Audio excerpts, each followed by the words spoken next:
Jadi memang tidak, saya minum dia, ibu tak tahu semua saya bikin satu usaha. Ibu dan bapak saya tidak, saya cuma mohon doa mestinya.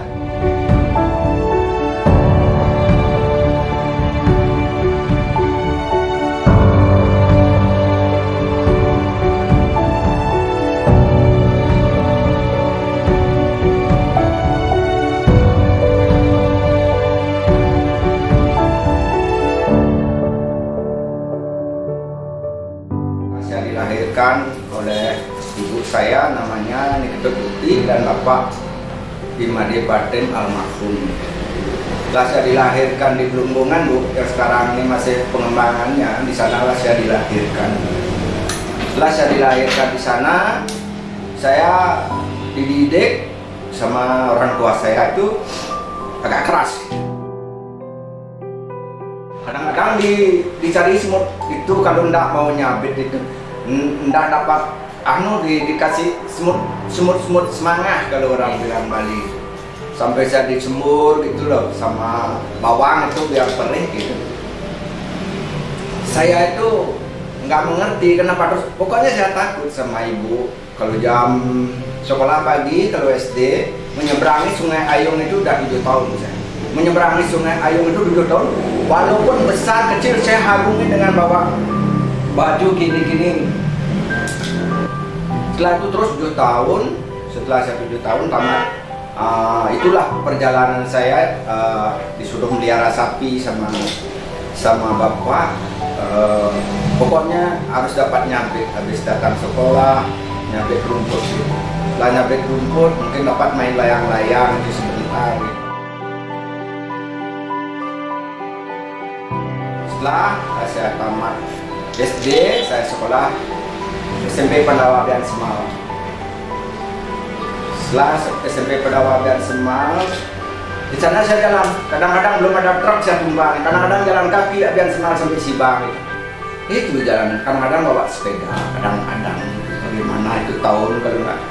Saya itu tahun 81, 82, 83. Setelah 83 saya tamat. Saya punya cita-cita kepinginlah pendidikan guru agama gitu. Saya jadinya melamar gini kalau di Jalan Ratna apa itu dulu PGA-nya itu sekarang udah nggak masih kali. Karena saya tidak dapat di sana, larilah saya ke Lombok.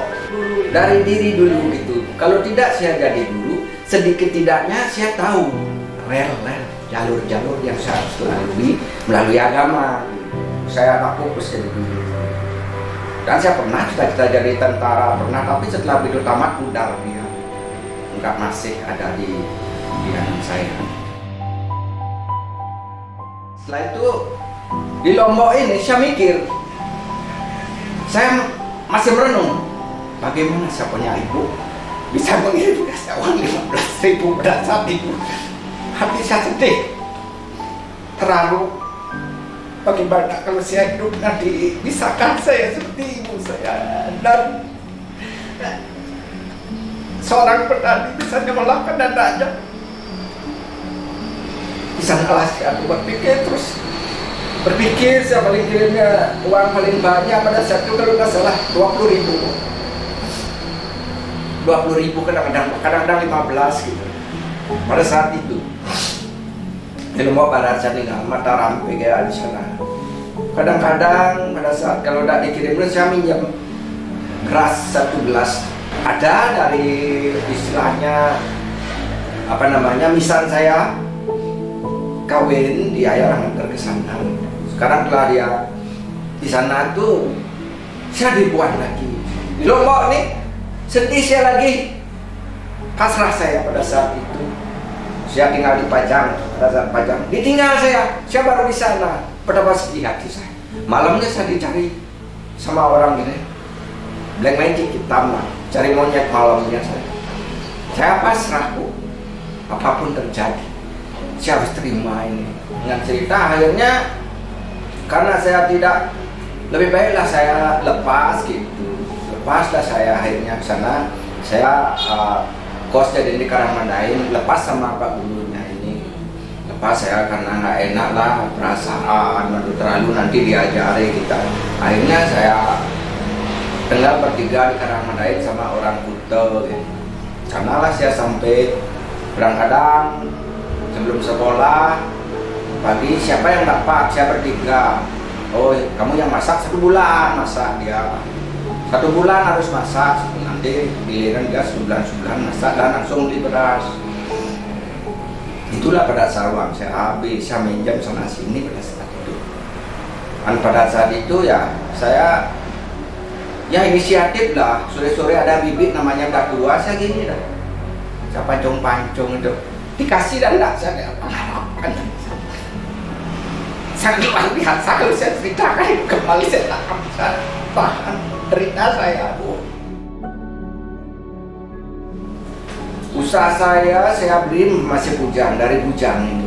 Dari bujang saya berusaha bawa sepeda cekepluk masih sekarang. Pulang dari Lombok, langsung tangkap babi saya.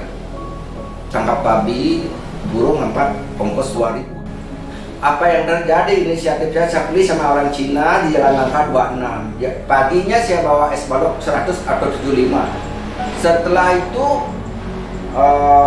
jam 9 datang, naikin minuman, jam 6 baru pulang. Hati saya bertanya, andaikan saya nanti punya istri, mungkin saya tak bisa lihat istri saya kalau begini. Ini terus dari dalam, bukan dari orang lain. Akhirnya saya tuh terus terang, bisa naik gaji saya. Pada saat itu saya gaji 75.000 dan uang makan 1.500. Pada saat itu Jalan Nangka itu masih semak belukar sama itu, lurusnya itu masih. Itu setelah itu ya tunggu Irman, lagi 1 minggu ya, biar ada gantinya. Udah 1 minggu saya baik ke sana, saya tidak mau begitu melepas orang karena saya cari makan ke sana. Dasar saya baik, saya harus kembali baik. Satu saat udah 7 hari, dan juga dapat gini aja saya tuh bukannya bagaimana ya. Kalau udah itu saya berhenti dengan hormat, tak ada tujuan saya gimana. Tapi saya baik ke sini, baik.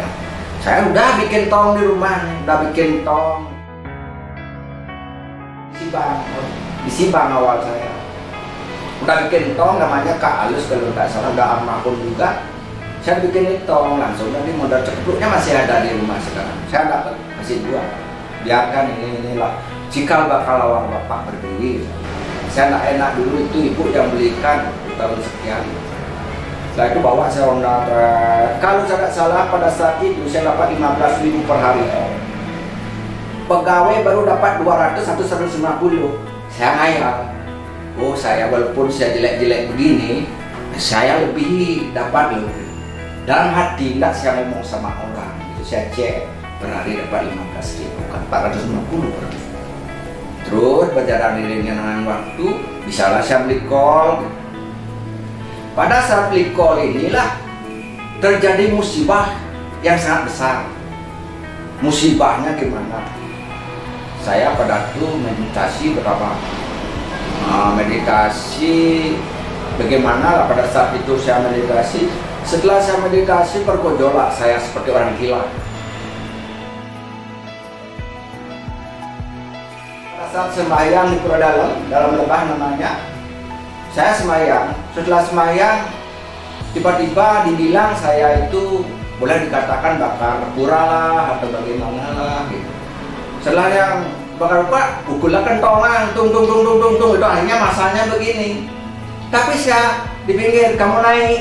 Lari kamu naik kemana? Ke gedong, naiklah saya ke gedong. Naik gedong gimana? Itulah pada saat itu saya juga menerima sampai sekarang sama saya ingat sabda beliau. Kalau kamu mati pada saat ini, kamu akan bukan tumpang yang di atas. Tapi kalau kamu masih berusaha berbuat, kamu tidak punya kesalahan sama sekali. Inilah kekeliruan dari Reka, karena kamu diserang oleh dunia magic. Saya udah dipasang bom duluan, meledaklah di sana lah. Boleh dikatakan ya seperti orang gila, berkon 2 kali atau 3 kali saya. Sejaklah ya ke Pekambengan itu. Pekambengan sana saya cerita semua. Pokoknya masalah sampai kalau tidak saya bikin surat pernyataan bersari. Beras itu saya bikin surat pernyataan. Jika saya melakukan suatu perbuatan saya ini, mengulangi lagi, saya siap tembak mati di tempat, itu kata-kata saya. Saya siap tembak mati di tempat, itu saya. Dan surat itu dikembalikan, gitu. Saya lupa naruhnya juga. Mungkin kalau masih hasilnya itu bagus sekali, fakta realita. Iya. Pas sore kalau tidak salah itu di rumah yang di Sibak, maka yang enggak dipaksalah saya diajak ke rumah sakit Jiwa Bangli. Diajak saya sakit rumah Jiwa Bangli. Saya udah rasa kenapa saya di Bangli, saya di mobil udah gitu. Paling saya nanti kasih penenang ini tembak. Ditaruh saya di ruang setelah PSDM, ditaruh saya di ruangan yang orang gila semua. Setelah saya di rumah sakit Jiwa Bangli ini, udah ada kejadian di luar. Nah, cerita sembilan, ada orang bertarung. Orang gila bilang gila di dalam ruangan. Orang gila di dalam ruangan. Saya gini, saya nalu yang untuk rumah sakit itu nalu rumah sakit. Saya tanukan ke rumah sakit. Aku sempat saya lari sekarang gitu. Itulah saya lari saya malam. Langsung saya numpang bemo terus stres renang. Langsung ayo. Langsung turun saya. Naik saya dulu ke Londa Jero Kalem namanya dia salon. Turun saya di depan salonnya itu kagetlah dia. Karena saya lihat gila kan kaget saya. Di sanalah saya ingat kalau ini nanti nangis orang gini. Pulang saya pulang tidak enak kita di rumah orang yang takut orang itu dicari aja 12 malam saya jalan kaki lagi cari rumah saya dari rumahnya sana. Dan pada saya itu diamlah saya di rumah. Setiap di rumah saya punya ipar. Tolong lagi ke rumah sakit Jiwa Bangli bahwa saya tidak ada jelas yang menurut. Dihitung 15 mana lagi satu ini kan jelas yang tugasnya itu keteledoran dia. Saya suruh pas saya udah almarhum juga larilah bahwa saya bilang saya udah di rumah, saya di rumah sakit. Setelah itu saya duduk lagi, buta nih Pak. Mungkin karena overdosis atau bagaimana. Nggak lihat segini, nggak lihat. Ini udah kaku semua. Rumah saya udah di sana di Sibak. Setelah itu saya diam terus. Saya juga pikir dalam hati saya di hidup kan agak kabuto. Aku yakin kemana gue hidup Truno itu karena masih hujan pada saat itu. Hujan. Setelah itu berproses. Semakin hari saya melihat, semakin hari saya melihat. Terus melihat semakin hari setelah makin agak terang, udah mulai terang. Lagi mindset ya mau gini, mau jualan udah pakai tong tuh lagi. Tahu pakai tong tuh dibantu oleh teman saya ini kemarin dia kesini. Dibantu saya warna Suzuki 2 tak itu. Udah, kamu udah gini ya. Di sana mulai saya merintis lagi. Saya itu memang berdiri sendiri, memang tidak. Saya kemudian ibu tak tahu semua, saya bikin satu usaha. Ibu dan bapak saya tidak masa cuma mohon doa mestinya. Setelah sembuh, dalam malamnya itu saya melihat sesuatu. Saya tanya, apakah ini jodoh saya gitu ya. Ambil lupa kan. Kalau memang benar jodoh saya tidak kenal orangnya. Dan saya pun bagaimana caranya? Ya kamu masuk, keluar masuk, datang sana pulang, digituin saya. Datang, memang saya masuk, saya diam, tidak ngomong pulang. Saya ikuti beliau. Seketika langsung saya masuk kamar. Tidak ngomong tidak ngomong apa saya. Dia juga menerima. Itu, setelah itu sampai saudaranya itu ada yang boleh dikatakan bukan yang lain namanya orang baru datang masa kita ngaturlah dia ada yang mesti ngomong kayak gitu. Tapi bagi saya mungkin masa bujang yang penuh kehancuran juga mungkin dah di usia tua kita akan mungkin dikasih itu tetap hati saya. Tapi buat saya memang nah saya bilang kayak sebur-sebur itu dong. Mungkin ya orang harus seperti itu, tapi saya sekarang tetap sujud sama dia. Saya tetap. Saya sering dulu bikin acara menyembah sembah Tuhan, mohon maaf lah sebelum ibu ke masa ibu. Sekarang masih foto-foto sama saya sungkem lah. Kalau pengorbanan ibu kasih sayangnya sih bagus karena anaknya 6 bukan bagaimana ya. Itu kalau malam dia pasar mama kan jalan kaki Pak. jalan kaki dari Sibang, dia itu malam, kadang-kadang Sibang di Belumbungan itu berapa jauh jalan kaki zaman itu. Saya nggak berani sama ibu, dari dulu memang nggak berani sama ibu. Saya tetap apa usaha mau doa restunya itu. Saya sering sekarang ini mampir dibawain makanan di sini. Kadang-kadang saya ya, saya kehilangan saya. Ini saya luar biasa itu saya. Sholat tak tahu huruf yang misalnya kalau ada. Huruf pun dia tak tahu. Saya tak pernah mengharapkan saya ingin punya cita-cita ini dengan kata saya biar dunia itu damai.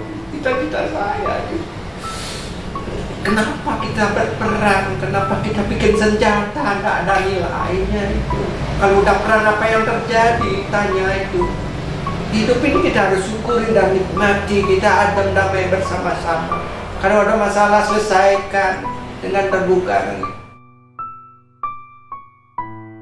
Saya memang dari dulu kalau saya dengar orang cerita Soekarno, saya gini ngepel saya. Kalau orang tua cerita Soekarno gini, dalam hati saya, bagikan Bung Karno masih hidup ya, bagaimana bangsa ini gitu. Saya kecil itu, saya kecil udah begitu. Kalau orang cerita Soekarno, saya nempel dah sama orang gitu. Oh Soekarno gini dulu, Soekarno gini, nempel, bapak-bapak cerita, pasti saya nempel.